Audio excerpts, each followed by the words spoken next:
Sebelum saya mulai acara ini, boleh saya minta tolong dari bapak-bapak, khususan bapak-bapak. Kalau ibu-ibu mau juga boleh. Boleh saya minta tolong, Pak? Kalau semua cari tiang, itu bukan artinya pengajian. Itu namanya cari tidur. Boleh kita merapat sebelum saya mulai? Bapak-bapak, mari. Khususan bapak-bapak. Ibu-ibu mau menyusul juga boleh. Bahkan lebih bagus, lebih afdal. Mari, Pak. Supaya langsung saya mulai.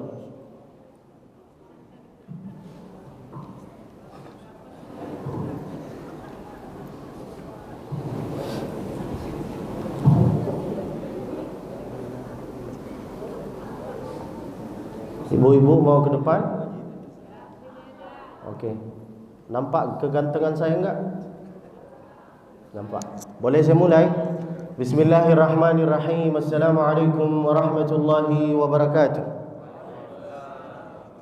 Dari bunyi sambutan salamannya nampaknya jemaah ini ngantuk. Kalau jemaah ngantuk, saya pun ikut ngantuk. Mari kita tidur bersama. Bismikallahumma. Janganlah, nanti tertidur. Boleh diulangi lagi? Assalamualaikum warahmatullahi wabarakatuh. Alhamdulillahilladzi bi ni'matihi tatimmus salihat. Wassalatu wassalamu ala sayyidis sadat ahli al-fadail wal karamat. Kalam bermula dengan bismillah, dilanjutkan dengan alhamdulillah. Salawat dan salam kepada Rasulullah. Mudah-mudahan semua yang ada di dunia ini sempurnalah sudah. Amin ya rabbal alamin. Hadratul mukarramin, hadratul muhtaramin, para yang dimuliakan oleh Allah Subhanahu wa taala, ustaz kita, doktor kita, Masya Allah, tabarakallah. Beliau sudah dapat gelar doktor. Berarti beliau ahli ilmu. Berarti ahli penceramah, ahli yang khusus menyampaikan. Kalau saya bukan ustaz, bukan doktor, bukan siapa-siapa, maka dan saya bukan syekh. No, saya bukan syekh. Minta tolong jangan panggil saya dengan gelar syekh. Karena di Makkah itu kalau kita mau memanggil orang dengan gelar syekh, itu harus punya 3 sifat. Berapa, Pak? Berapa, Pak?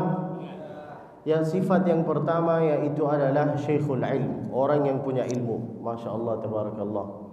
Yang punya ilmu seperti Ustaz Abdul Somad, Ustaz Adi Hidayat, Ustaz Hanan At-Taki. Mereka itu yang berilmu seperti Ustaz kita. Maka beliau itu layak dipanggil dengan gelar syekh. Sebab karena beliau punya ilmu. Yang kedua, syekhul mal, orang yang banyak hartanya, banyak tanahnya, banyak motornya, banyak bininya. Itu dipanggil dengan gelar syekh. Yang ketiga, syekh syaibubah, yang sudah tua. Yang sudah tua, sudah sepuh. Seperti bapak-bapak ni, cari tiang dari tadi kan? Berarti sudah tua-tua. Maka dipanggil dengan gelar syekh. 3 sifat ini saya ini enggak punya. Ilmu enggak punya, harta enggak punya. Lalu kemudian masih muda, masih cute, masih imut, masih laku, masih ganteng. Benar kan, Pak? Benarlah. Mudah-mudahan apa yang disampaikan oleh beliau, mudah-mudahan insya-Allah bisa menambah ilmu dan iman. Amin ya rabbal alamin. Lalu kemudian ketua takmir masjid kita, Masya Allah, saya setiap tahun, hampir setiap tahun saya bisa bertemu sama beliau. Masya Allah, tabarakallah. Mudah-mudahan beliau sehat selalu. Tahu siapa takmir masjid? Tahu enggak? Yang pakai jubah hijau, tu kan? Beliau juga punya brewok. Cuman brewok saya lebih tebal.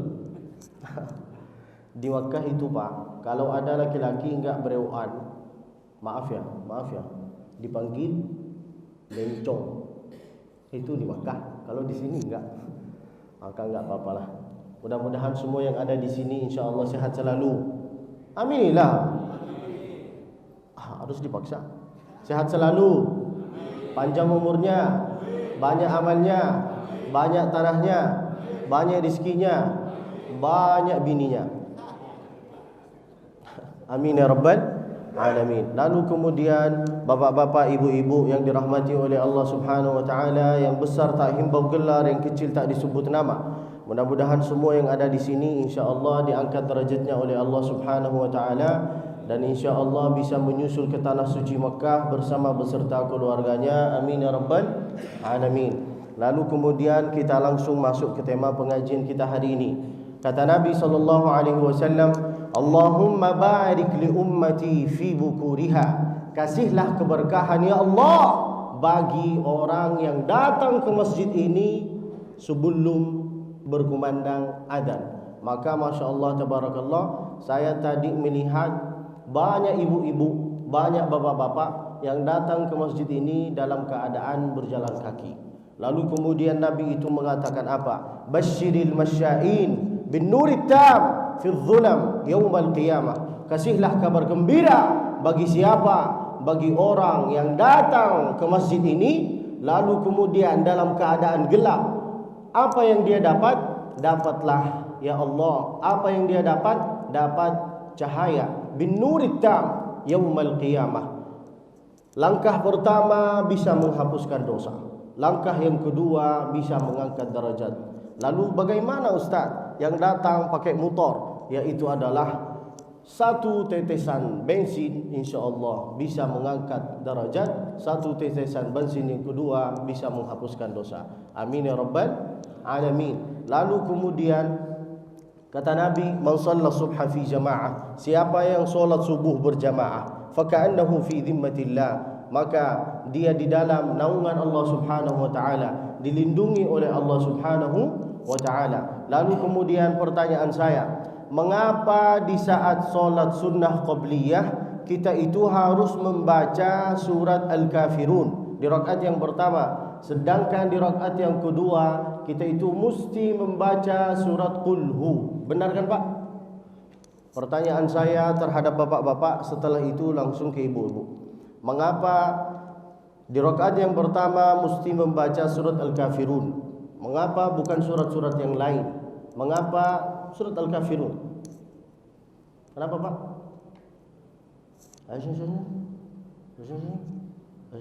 Ibu-ibu? Nampaknya saya yang tanya, saya yang jawab. Mengapa di rakaat yang pertama kita itu mesti membaca Al-Kafirun? Karena di situ Allah mau ngasih tahu kepada kita bahwa yang harus disembah sama kita tidak ada selain Allah Subhanahu wa taala. Maka bunyi ayatnya yaitu adalah Qul ya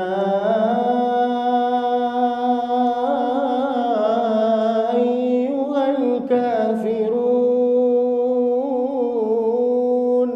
Terus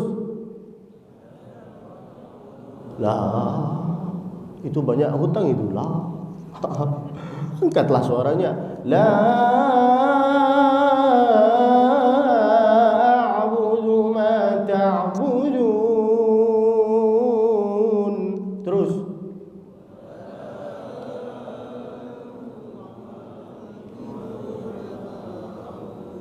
mudah-mudahan insya-Allah semua bisa menghafal Al-Quran.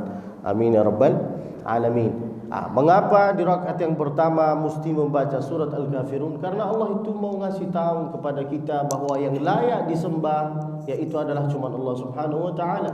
Lalu di rakaat yang kedua Allah mau ngasih kepada kita keyakinan bahwa yang memang disembah, yang memang layak, yang harus disembah sama kita yaitu adalah cuma Dia, yaitu adalah Allah Subhanahu wa taala. Maka bunyinya apa? Qul huwallahu ahad. Terus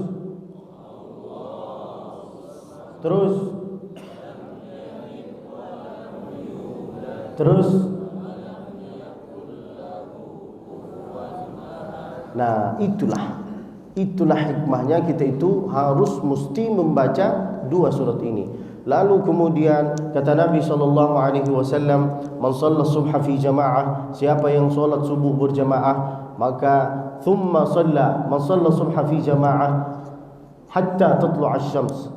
Kita solat subuh berjamaah, setelah itu mendengar pengajian. Setelah mendengar pengajian, sampai kapan kita itu mendengar pengajian ini? Hatta tatlu'a asy-syams, sampai matahari terbit. Setelah matahari terbit kita itu ngapain? Thumma shalla rak'ataini sunnatul isyraq. Waktunya namanya syuruk, salatnya namanya isyraq. Siapa yang salat sunat isyraq ini 2 rakaat, maka dia dapat apa? Dapat pahala senilai ibadah haji dengan umrah. فكأنه فمن صلى الصبح في جماعة حتى تطلع الشمس ثم صلى ركعتين سنة الإشراق كانت له كأجر حجة وعمرة. Bapak-bapak, ibu-ibu yang tidak bisa haji, dua ibadah yang harus pakai uang, yaitu adalah umrah dengan haji. Liman istata'a, bagi yang mampu, ilaihi sabila, maka laksanakanlah. Tidak bisa melaksanakan ibadah haji pakai uang, maka solatlah sunat isyraq ini. InsyaAllah kami bisa dapat pahala senilai ibadah haji dengan umrah. Man shalla subha fi jamaah, beruntunglah bapak-bapak yang solat subuh berjamaah di sini. Masya Allah, tabarakallah, karpetnya warna hijau, lalu kemudian lembut sekali. Rasa solat di sini itu seperti solat di Masjid Nabawi. Saking enaknya solat di sini, pas saya sujud itu hidung saya hilang. Allahu Akbar. Masya Allah, tabarakallah. Karpetnya bagus, lalu juga harum. Masya Allah. Kadang-kadang kita itu datang ke masjid, Pak, mau solat dalam keadaan khusyuk tapi enggak bisa, Pak. Tahu kenapa, Pak? Ketika kita itu sujud Allahu Akbar, seharusnya kita itu baca subhana rabbiyal a'la wa bihamdi, tapi apa yang terjadi? Allahu Akbar.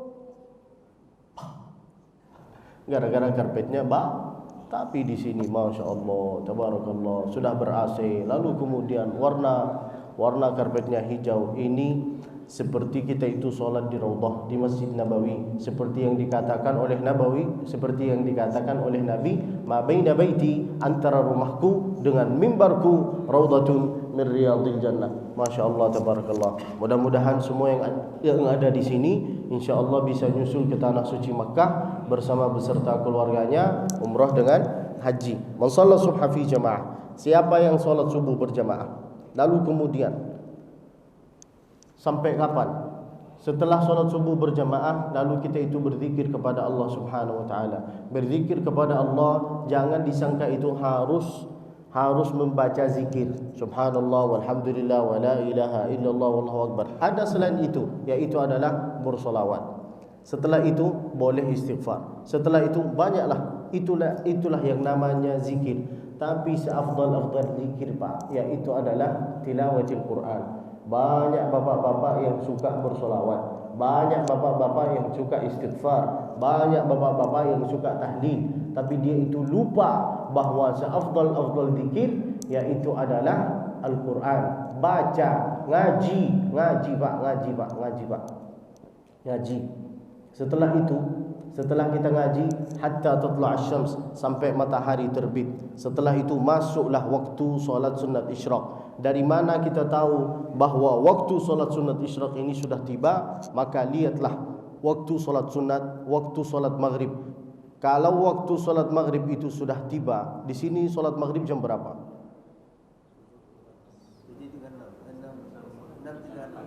Jam 6. Jam 6.36. Kata ulama-ulama Makkah, andai engkau ini ada di sawah, andai engkau ini ada dimanapun berada, yang tidak ada jamnya, tidak ada masjidnya, tidak ada jamaahnya, tidak ada siapa-siapa, kita di kampung.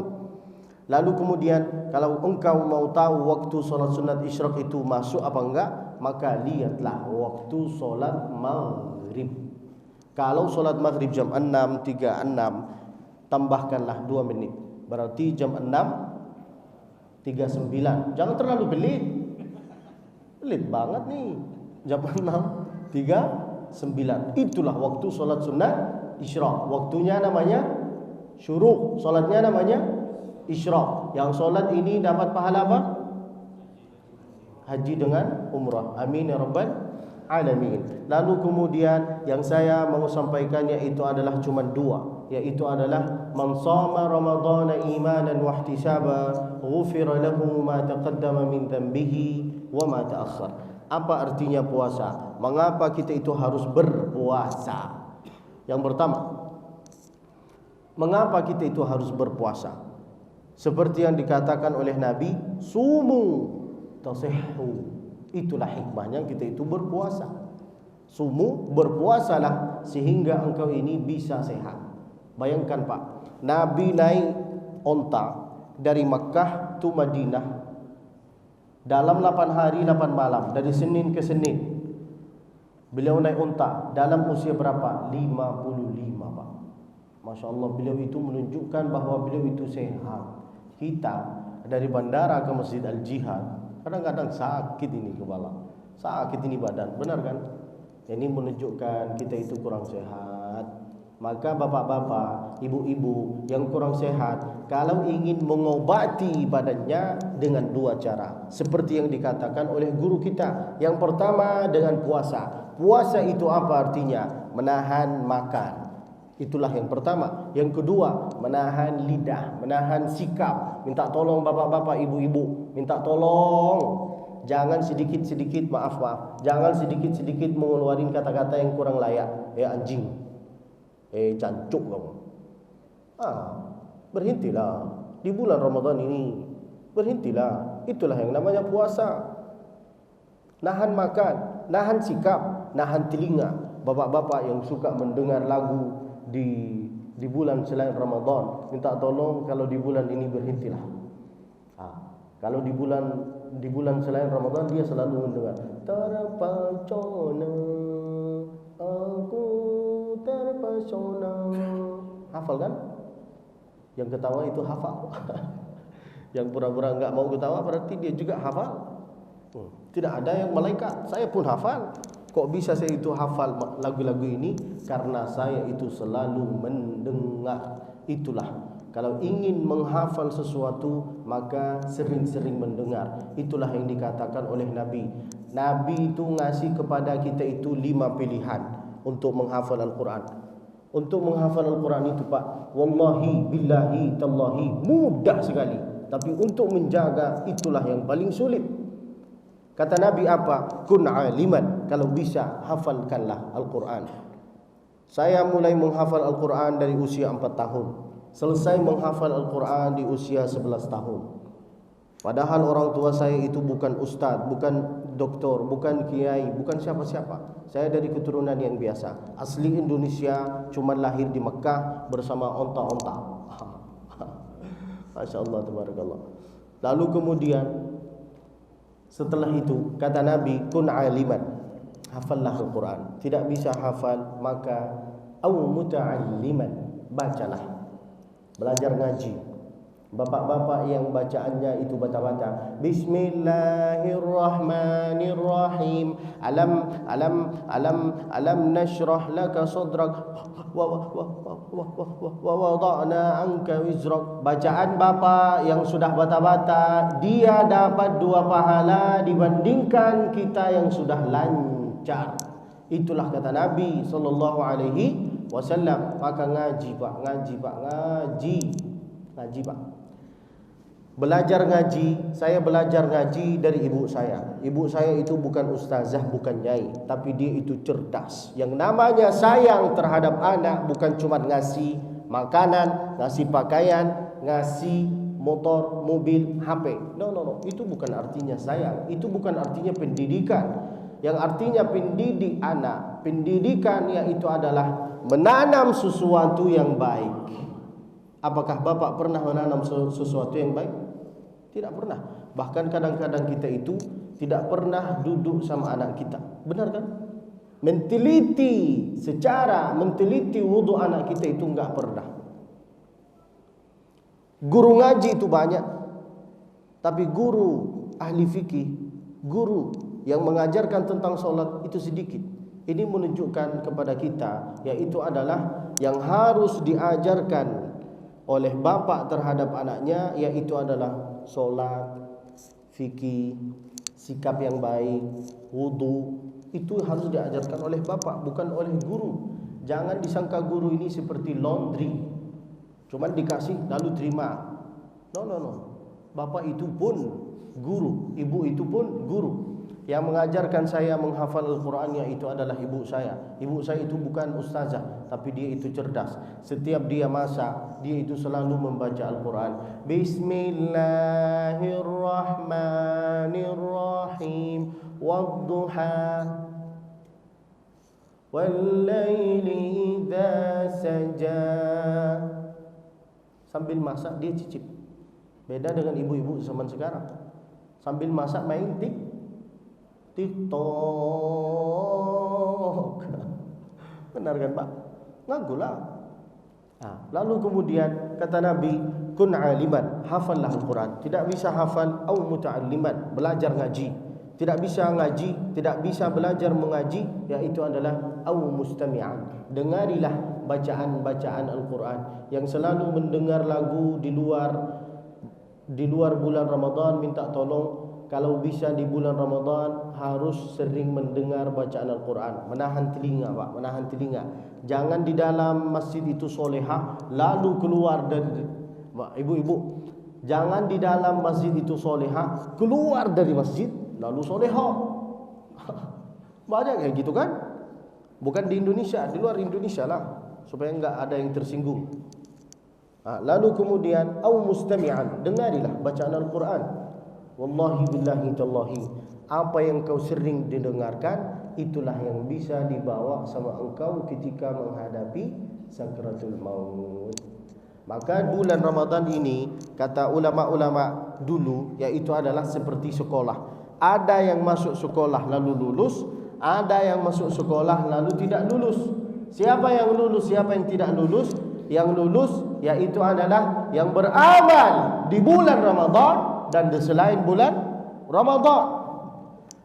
Yang tidak lulus yaitu adalah yang cuman hanya beramal beribadah di bulan Ramadan, lalu dia bersangka yaitu adalah Allah cuman hanya ada di bulan Ramadan, selain itu dia tidak solat berjamaah. Maka dengan hari ini, dengan bulan ini, saya itu bahagia, saya itu bangga ketika melihat jamaah Masjid Al-Jihad semua solat berjamaah, dan insya-Allah semua bapak-bapak, ibu-ibu yang ada di sini bisa mendapat nilai jihad fi sabilillah. Amin ya rabbal alamin. Kun aliman aw muta'alliman aw mustami'an. Yang keempat, yang kelima, yang keempat, yang terakhir, au muhibban. Tidak bisa hafal, baca. Tidak bisa baca, dengar. Tidak bisa dengar, dekatilah diri sendiri sama ahli Al-Quran. Tidak bisa empat-empat ini, maka matilah kau. Itulah kata Nabi, wala takun khamisan fatuhlak. Bukan kata saya.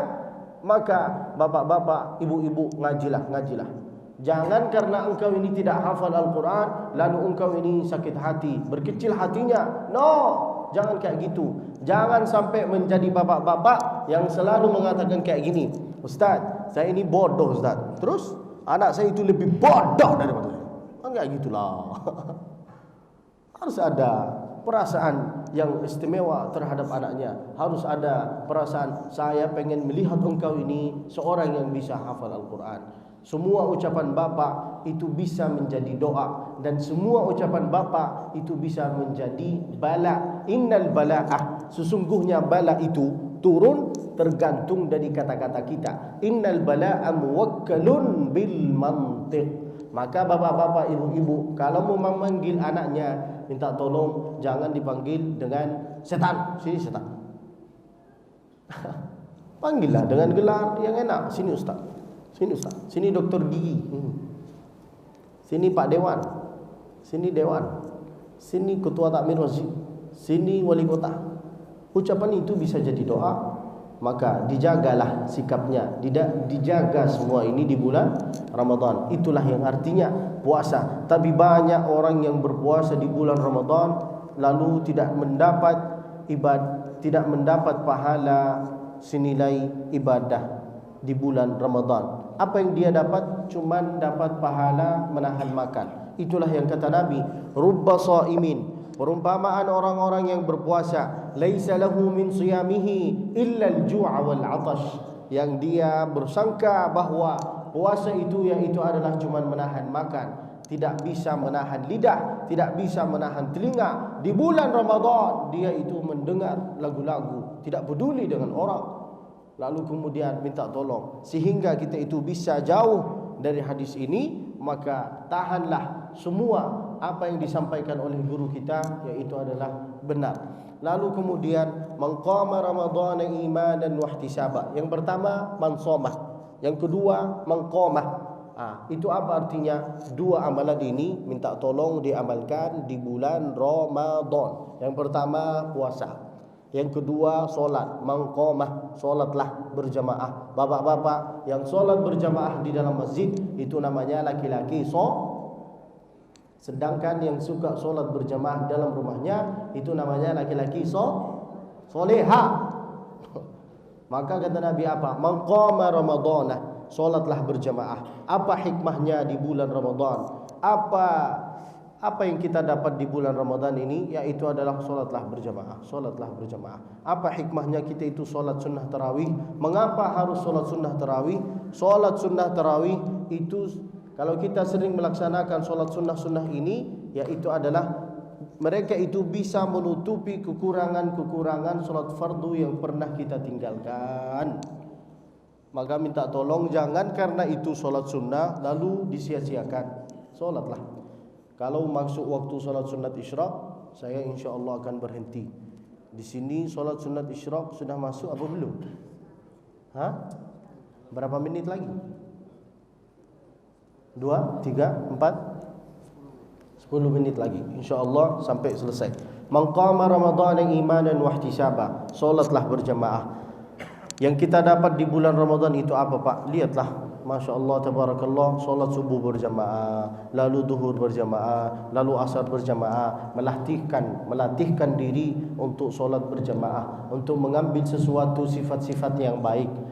Setelah itu, setelah solat berjamaah, bapak-bapak, ibu-ibu yang tidak bisa melaksanakan solat berjamaah atau sampai sekarang suka menunda-menunda solat, atau sampai sekarang itu suka mensia-siakan solat berjamaah, maka sering-seringlah mendengar lagu ini. Walaupun hidup 1000 tahun bila tak sembahyang, apa gunanya? Benar kan, Pak? Maka solatlah berjamaah. Saya enggak akan mengatakan kafirlah, neraka. Saya beda dengan yang lain. Saya kalau melihat orang yang tidak solat berjamaah, enggak langsung dikatakan engkau ini di neraka, engkau ini kafir. Saya bukan karyawan surga. Mengajaklah. Dakwah itu bukan khusus ustaz. Dakwah itu tugas kita. Dakwah itu apa artinya? Mengajak, bukan mengejek. Merangkul, bukan memukul.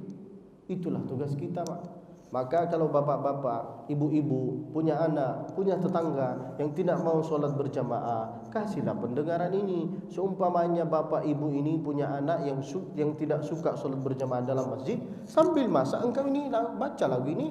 Walaupun hidup 1000 tahun bila tak sembahyang, apa gunanya? Singgunglah perasaannya dia. Tidak mau solat berjamaah, singgunglah perasaannya dia dengan ini. Yang kedua, ajaklah, ayo nak solat nak, ayo nak solat. Yang ketiga, tidak mau solat berjamaah sama sekali, kasihlah pendengaran ini. Kalau tidak mau solat berjamaah sekarang, nah, enggak apa-apa, tenang. InsyaAllah akan ada suatu saat kita itu akan solat berjamaah untuk engkau. Allahu Akbar. Al-Fatihah. Allahu Akbar. Salawat Nabi. Allahu Akbar. Apa? Kalau dia baik sikapnya terhadap kita pasti baca doa kayak gini. Allahumma ighfir lahu warhamhu wa'afihi wa'fu anhu. Tapi kalau dia itu agak-agak sombong sama kita karena dia punya mobil baru atau cincin baru atau bini baru, lalu dia itu tidak mau salam sama kita, maka mesti doa kita kayak gini. Allahumma ighfir lahu warhamhu wa'afihi wa'fu anhu. Benar kan? Maka bapak-bapak jagalah sikap terhadap tetangganya. Banyak orang yang memahami sunnah Nabi, yaitu adalah cuman datang ke masjid, solat berjamaah, berpuasa. Dia sangka sunnahnya Nabi kayak gitu. Sedangkan dua sunnah ini yang susah diterima sama kita, bahkan yang susah diamalkan sama kita, yaitu adalah yang pertama, yaitu adalah salam. Salam. Banyak bapak-bapak kalau mau salaman kayak gini. Sini, Ustaz. Banyak bapak-bapak kalau salaman kayak gini. Benar kan? Atau salamannya di ujung jari. Itu bukan salam itu. Itu namanya ngasih amplop. Sedangkan saya ini bukan ustaz yang nerima amplop, langsung transfer. Kalau salam itu kayak gini. Nah, orang Arab itu meskipun dia itu tidak faham dengan ilmu agama, dia kalau salam kayak gini, Assalamualaikum. Makin lama salaman kita, makin tetes menetes dosa-dosa kita. Itulah kata Nabi, ma min muslimaini, kalau ada dua orang muslim, yaltaqiyani, bertatap muka, fayatasafahani, lalu kemudian salam, apa yang terjadi? Illa ghufirat lahuma dunubuhuma. Maka cuman ada di Indonesia adat istiadat ini, yaitu adalah setelah solat salam. Kalau di Arab kapanpun mau salam, salamlah, asal jangan di dalam solat. Salam itu terbagi tiga, Pak. Yang pertama, salam itu yang harus, yang mesti, yang wajib dijawab sama bapak-bapak ketika saya itu salam. Assalamualaikum warahmatullahi wabarakatuh. Itu wajib dijawab. Yang kedua, tidak boleh dijawab. Kapan? Ketika saya itu lagi sholat, Allahu Akbar, tiba-tiba ada Pak Dewan kan, Assalamualaikum. Itu tidak boleh. Di dalam sholat tidak boleh. Salam yang ketiga yang tidak ingin didengarkan sama kita, yaitu adalah ketika engkau pergi ke kuburan. Bapak datang ke kuburan lalu mengatakan Assalamualaikum ya ahlad diyar. Tiba-tiba berdirilah seorang lalu mengatakan mau dengar? Wallahi billahi tallahi, sunnah ini susah diamalkan sama kita. Banyak bapak-bapak, kalau kita salam terhadap dia, dia merasa ada kepentingan, ada keperluan. Benar kan? Kalau ada merasa kepentingan, keperluan, berarti engkau ini sombong. Siapa engkau? Engkau ini siapa? Siapa iki? Kata Nabi apa? Assalam ala man arafta wa man lam ta'rif. Salam bagi orang yang kau kenal dan bagi orang yang tidak kenal. Sering-sering salam. Ini sifat yang pertama yang susah diamalkan sama kita. Sifat yang kedua yaitu adalah senyum. Banyak bapak-bapak ketika melihat saya datang dari sana, dari pintu menuju jadi imam di sini, banyak bapak-bapak melihat saya kayak gini. Di hati saya, apa salah saya ini? Senyumlah. Susah sekali senyum. Nabi itu kalau senyum, Pak, hatta banat nawajizahu. Nah, dua gigi ini nampak. Ya. Dua giginya Nabi. Kita kalau senyum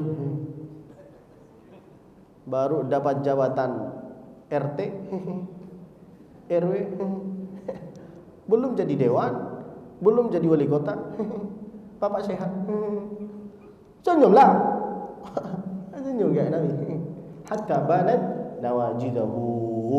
Itulah yang saya harus sampaikan. Mudah-mudahan insyaAllah ilmu yang bermanfaat. Karena waktunya waktu sholat sunat isyraq, lalu kemudian banyak yang berpuasa, termasuk saya juga berpuasa. Karena saya juga tidak sahur. Sahurnya saya itu cuman makan pisang dan minum jus kurma. Kalau bapak-bapak mau, amalkanlah itu. InsyaAllah tidak semudahnya kita itu langsung bahasa Indonesia. Tidak semudahnya kita itu pengen minum lagi. Jadi insyaAllah pisang dengan kurma atau jus kurma yang ada di Indomaret, bapak pergi ke Indomaret. Ini iklan ini jadinya. Enggak haruslah. Kalau mau iklan harus endorse dulu, harus paket kita dulu. Lalu kemudian mengqama Ramadhana imanan wa ihtisaba. Bapak-bapak, apa hikmahnya kita itu salat sunnah tarawih?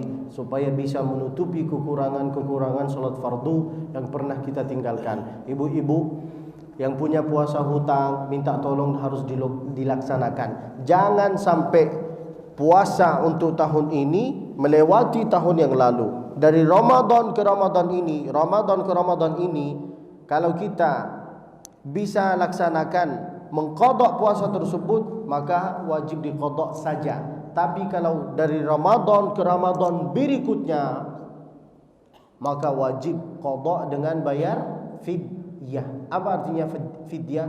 Makanan pokok. Makanan pokok zaman dulu ngasih beras, tapi kalau zaman sekarang ngasih makanan yang sudah ready.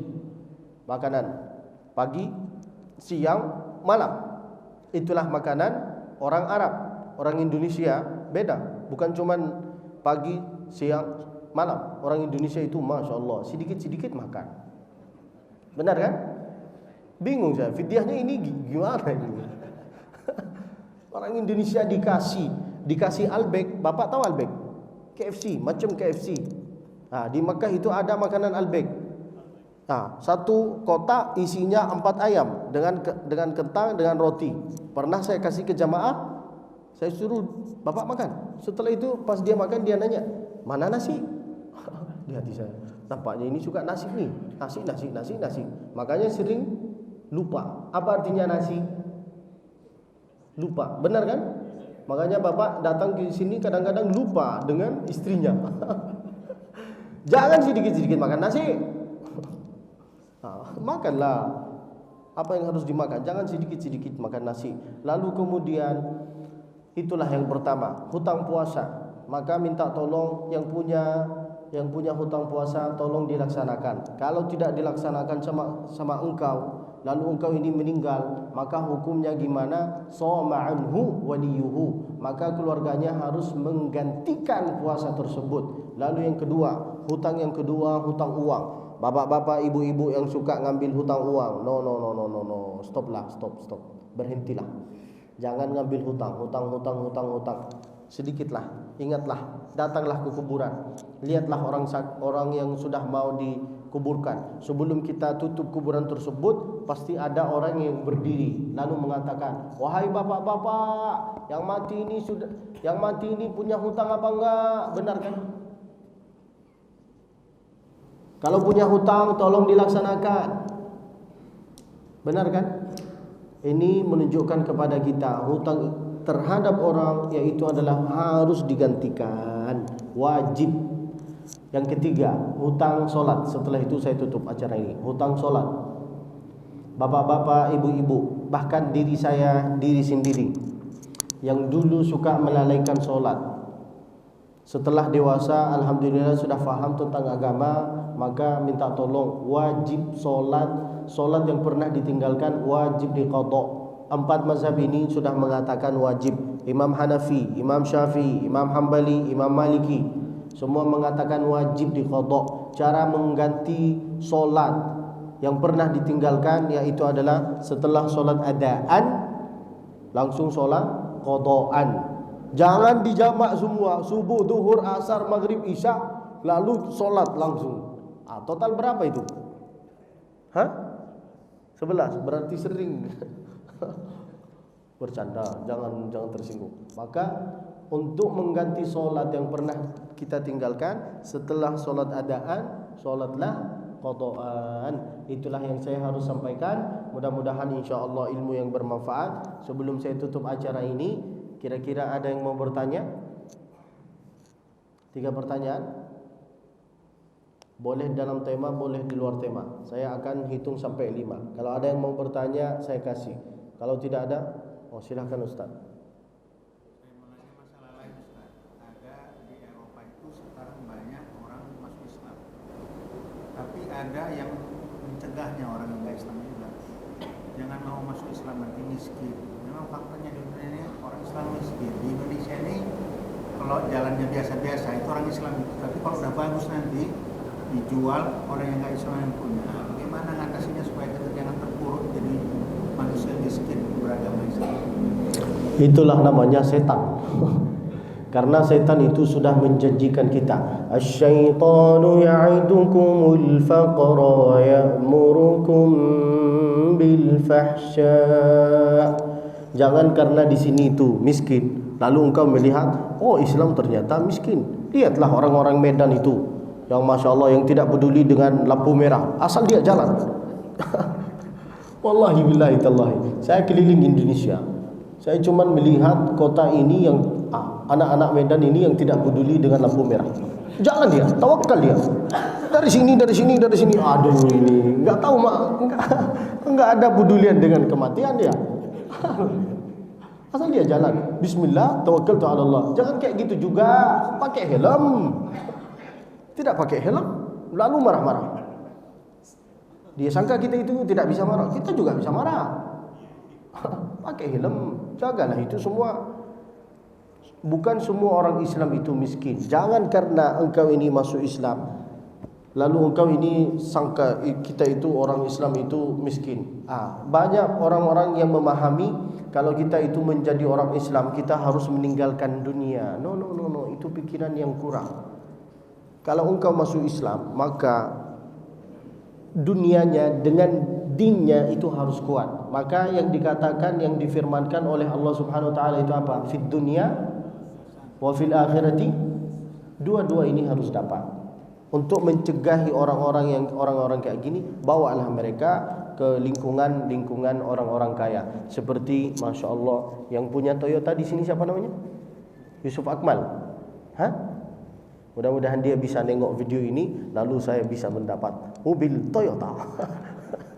Lihatlah orang Islam itu banyak orang-orang yang kaya. At-tajirus saduq al-amin, seorang yang tajir, seorang pebisnis yang jujur dengan amanah, dia itu bisa bergabung sama malaikat, ma'an nabiyyin was-siddiqin wasyuhada was-salihin. Iman kita itu Pak tergantung kawan kita. Kalau kita selalu duduk sama orang-orang ahli hisab, maka kita itu menjadi ahli hisab. Yang tersinggung berarti dia. Tapi kalau kita duduk sama orang yang sering dia jual parfum, dia punya toko parfum, lalu kita itu enggak jual parfum, kita cuma datang ke toko parfum, orang itu pada sangka kita itu menjual parfum, benar kan?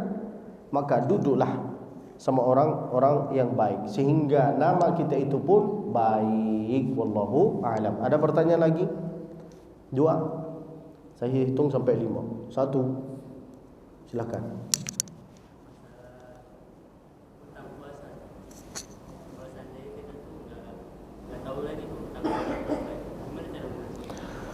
Puasa yang pernah kita tinggalkan. Ini kalau ada ibu-ibu meninggalkan puasa tersebut lalu lupa dengan berapa hari, maka itu wajar karena ibu itu melahirkan dengan menyusunkan dengan melahirkan lagi, dikerjain oleh bapak. Tapi kalau ada bapak-bapak laki-laki yang suka meninggalkan puasa, berarti dia apa? Laki-laki soleha. Tidak kita lupa dengan berapa hari yang pernah kita tinggalkan.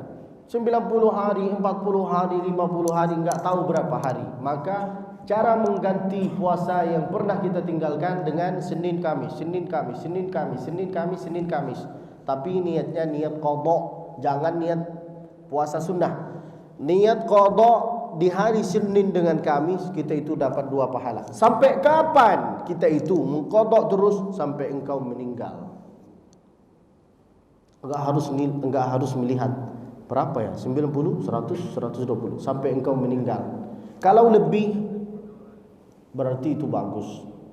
Kalau kurang nanti Allah yang memaafkan. Begitu. Wallahu a'lam. Ada pertanyaan terakhir? Yang ketiga. Saya hitung sampai 5. 1 2. Muncullah. Silakan Ustaz. Tidak bagus. Bagaimana Ustaz? Lalu jadi imam. Ya. Lalu jadi imam pula. Udah tuh jadi imam pula. Kalau makmum saja atau imam juga biarkan Fatihah yang tidak bagus. Itu gimana Ustaz sholatnya? Kita jadi imam atau saya jadi imam, lalu bacaan saya kayak gini. Allahu Akbar. Alhamdulillah. Ar-Rahman. Ghairil maghdubi alaihim waladdallin. Bapak-bapak yang bacaannya tidak baik lalu menjadi imam, wallahi sayang, engkau menanggung dosa-dosa makmum. Al-imamu junnah. Imam itu sebagai penanggung jawab. Maka paling enak itu menjadi imam. Tapi jangan karena saya sampaikan semua menjadi makmum. Semua ini imam. imam masjid, imam rumah tangga, maka minta tolonglah, benarkanlah, baikilah bacaan Al-Fatihah. Untuk memperbaiki itu mudah sekali. Asal kita itu mendatangi guru. Itulah yang pertama. Yang kedua yaitu adalah sering-sering mendengar. Kalau bacaan Bapak itu tidak kurang baik, minta tolong jangan jadi imam. Karena kita itu kalau mau sholat dalam keadaan khusyuk, imam itu wajib suaranya itu harus bagus. Coba kalau saya datang dari jauh-jauh, suara saya ghairil maghdubi alaihim waladdallin.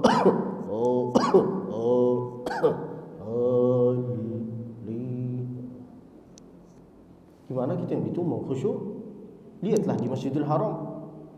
Maka itu mereka suaranya enak. Ghairil maghdubi alaihim waladdallin. Tidak boleh mengaminkan sebelum imam. Kapan kita itu mengaminkan? Ketika man wafaqa ta'minahu ta'minal imam. Siapa yang aminnya sesama imamnya takminnya imam, maka ghufira lahu ma taqaddama min dhanbihi wa ma ta'akhkhar. Di antara kesalahan imam, yang pertama bacaannya, yang kedua yaitu adalah syarat menjadi imam. Minta tolong bapak-bapak, ibu-ibu mendengarilah apa yang saya sampaikan dan jangan tersinggung. Syarat menjadi imam, yang pertama fasih. Fasih, apa artinya fasih? Bacaannya itu harus jelas. Yang kedua, faqih. Apa artinya faqih? Yaitu adalah mendalami ilmu fikih. Di antara kesalahan imam sekarang yaitu adalah kalau mau sholat kayak gini, Allahu Akbar, Sami'allahu liman hamidah, Allahu Akbar. Bangun dari ruku, Allahu Akbar. Lalu apa yang terjadi? Banyak makmum yang mendahului imam. Benar kan? Kalau ada orang yang suka mendahului imam, nanti pada hari kiamat mukanya menjadi muka keledai. Maka supaya makmum itu bisa selamat, imam itu harus punya ilmu fikih. Lihatlah di Masjidil Haram, takbirnya itu pendek. Allahu Akbar, Sami'allahu liman hamidah. Bergeraklah dulu, baru katakan Allahu Akbar. Kalau mau salam pun, di antara kesalahan imam bukan cuma baca Al-Fatihah. Salam, kadang-kadang kalau salam kayak gini, Assalamualaikum warahmatullahi, Assalamualaikum warahmatullahi wabarakatuh. Itulah yang namanya bid'ah. Jangan suka-suka nambahin. Jelas. Assalamualaikum warahmatullahi, Assalamualaikum warahmatullahi. Salam pun bukan cuma kayak gini. Salam pun Nabi itu kalau salam, dua pipi ini harus nampak. Harus dilihat oleh makmum yang di belakang. Assalamualaikum warahmatullahi, Assalamualaikum warahmatullahi. Dua pipi ini harus nampak. Setelah selesai solat, menghadapilah jemaah. Nabi itu kalau setelah selesai solat boleh dengan dua sisi, menghadapi jemaah atau ngasih ini ke jemaah. Nah kayak gini, supaya mereka itu dapat keberkahan. Sekarang imam-imam kita setelah selesai jemaah dia gini. Benar kan? Itu salah itu.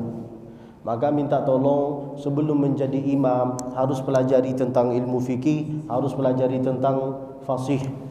Sebelum saya tutup acara ini, ada 4 huruf yang mirip di bahasa Arab. Kita belajar tentang fasih ya, tentang Quran sedikit, tentang apa yang disampaikan oleh Ustaz.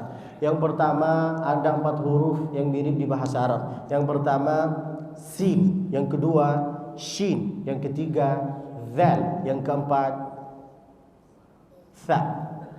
Yang pertama sin, coba ikutin saya. Apa? Qul a'udzu birabbin nas. Baca.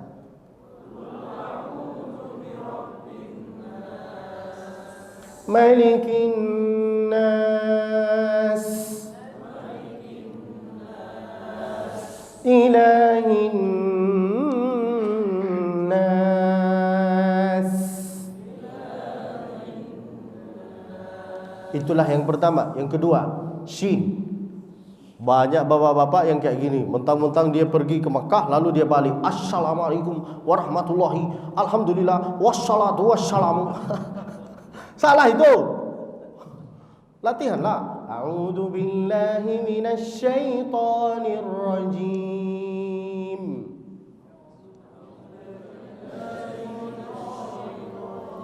Wasyamsi wa duhaha. Alam nashrah laka sadrak. Yang ketiga dzal. Banyak bapak-bapak Masya Allah jadi imam kan, setelah ghairil maghdubi alaihim waladdallin amin, lalu dia baca icaca. Minta tolong, ada perbedaan antara zal dengan jim. Zazizu. Keluarinlah lidahnya. Jangan mentang-mentang ini puasa, saya juga puasa. Zazizu.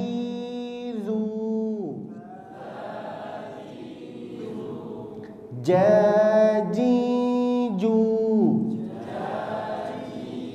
Latihan. Idza ja'ah, bukan icaca. Kalau icaca berarti itu giginya tidak ada. Coba balik ke rumah, ada gigi enggak? Coba idza jaa.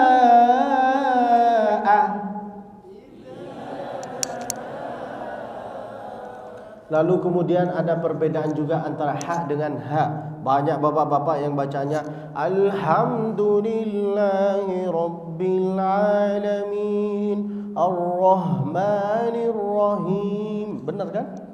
Ha itu harus jelas. Ha hi hu. Kalau bapak ibu mau tahu bahwa hurufnya haknya engkau ini sudah benar apa enggak, coba menghadapi yang ada di sampingnya, lalu katakanlah di mukanya dia. Ha, kalau dia sudah pingsan, berarti hurufnya benar. Kalau dia tidak pingsan, berarti kurang benar. Mari kita kerja sama. Ayo. Ha, ayo lagi ayo. Ha. Pingsan enggak? Makanya sikat gigi. Setelah sahur itu sikat gigi. Ini makanan Medan, panas, pedas sekali. Kayak perang gitu. Enggak bisa saya makan makanan Medan ini. Enggak harus terlalu pedas. Cukuplah. Ini Masya Allah, kemarin saya makan pedas di pinggir jalan. Balik rumah saya, itikaf saya di WC. Di hati saya ini mau dendam apa gimana? Di Mekah, kalau engkau punya tamu ngasih makanan pedas, itu artinya engkau ini pelit. Berarti orang Medan kaya. Nanti saya diusir dari sini. Jangan ngasih makanan pedas, sedikit-sedikit pedas. Makanya sikapnya pedas. Nah, jagalah lidah. Oke, itulah yang ketiga. Yang keempat, yang terakhir, sa apa? Cobalah dengan satu suara. Sa. Contohnya, saya. Ayolah, saya suka Abdul Basit Musfi. Jangan lupa baca. Jangan lupa subscribe, like, share, komen. Latihan. Su. Oke Pak. Lalu sebagai makmum, Kalau imam itu lagi baca Al-Quran, boleh kita itu mendengar, boleh kita itu baca Al-Fatihah. Paling enak gitu itu mendengar saja. Itu paling enak. Karena imam itu penanggung jawab. Al-imamu junnah. Kalau imam Hanafi, mazhab Hanafi, cukup mendengar imam. Tapi kalau imam Syafi'i harus membaca Al-Fatihah. Pilihlah satu di antara mereka. Wallahu a'lam wa ilmuhu atam. Wa sallallahu wasallam wa baraka alaihi wa ala alihi wa sahbihi wasallam. Sebelum saya tutup acara ini, ada beberapa sesuatu yang mau disampaikan oleh Ustaz Lutfi. Cuman sekedar 2 menit 3 menit. Setelah itu kita langsung solat sunat isyraq masing-masing. Okey Pak? Masing-masing solatnya boleh baca Al-Fatihah, boleh baca Al-Baqarah, boleh baca Ali Imran, boleh baca Al-Kafirun, boleh baca kita sangka dia itu mau baca panjang kan?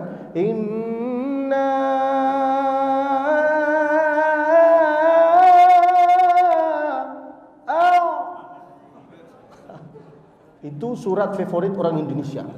Kalau bukan Al-Kautsar, wal asri. Kalau bukan wal asri, qul hu. Lebih dari itu langsung dia gini. Kutuk kepala kau ni. Surah cinta Ustaz. Mana ada surat cinta? Surat cinta itu qul hu. Jangan tersinggung dengan apa yang saya sampaikan. Mudah-mudahan insyaallah ilmu yang bermanfaat.